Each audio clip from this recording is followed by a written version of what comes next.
Well, we're here today to do some survey work. We're working with Plymouth Marine Laboratory and we're here on their research vessel Quest. What we're going to be doing is taking water samples today to measure the productivity in the water column, the numbers and the diversity of phytoplankton that live in the water. These are the base of the marine food chain, so they're very important. And during the spring and the summer we get blooms, so increases in the abundance of these phytoplankton. So yeah, what we're measuring today is a range of different species and their abundances, and we're looking in particular for species of microscopic algae that make up the phytoplankton that are actually harmful. We call them harmful algal blooms.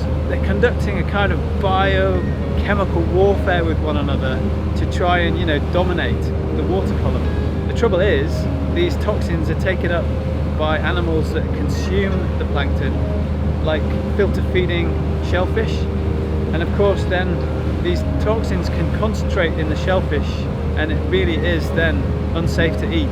This is a problem. This is a big problem for the fishing industry, for the aquaculture industry. The toxin build-up in the shellfish means that those shell fisheries have to close, and this can have a big financial impact on the industry. And of course, here in the southwest, this is a big part of the industry that we have. The aim of our research is to really understand the environmental conditions that are necessary to promote these harmful algal blooms. If we can identify those factors, then we can start to be more predictive about when these events might happen. We're working with Plymouth Marine Lab to understand more, in this case, about a particular site of Plymouth. We're now motoring out to our first sampling station, which is quite close into the shore. It seems that the frequency of harmful algal blooms is increasing, and it appears to be increasing in line with climate change. These harmful algae prefer warmer temperatures.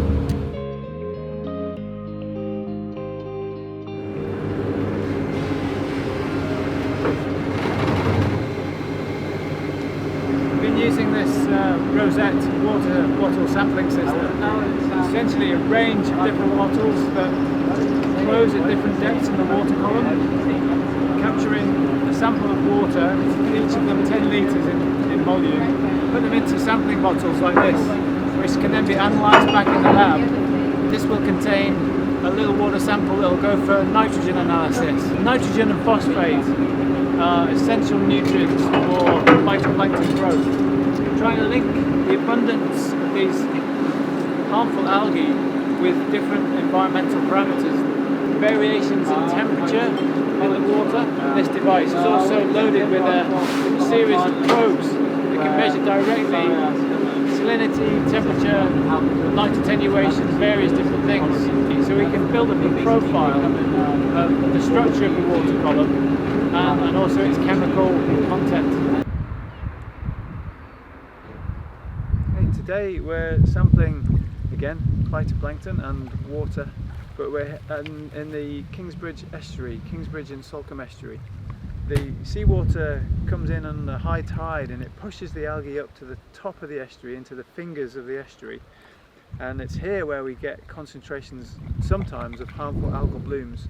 So we're again looking for the environmental conditions that promote these blooms in this particular area.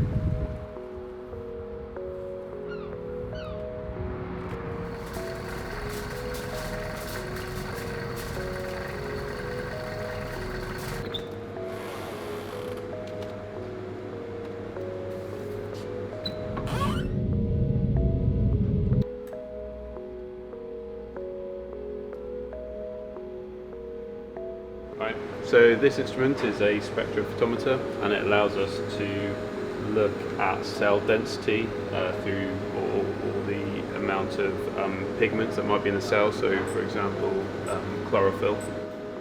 So if we can identify areas that are outside these harmful algal bloom hotspots, then we'll target those.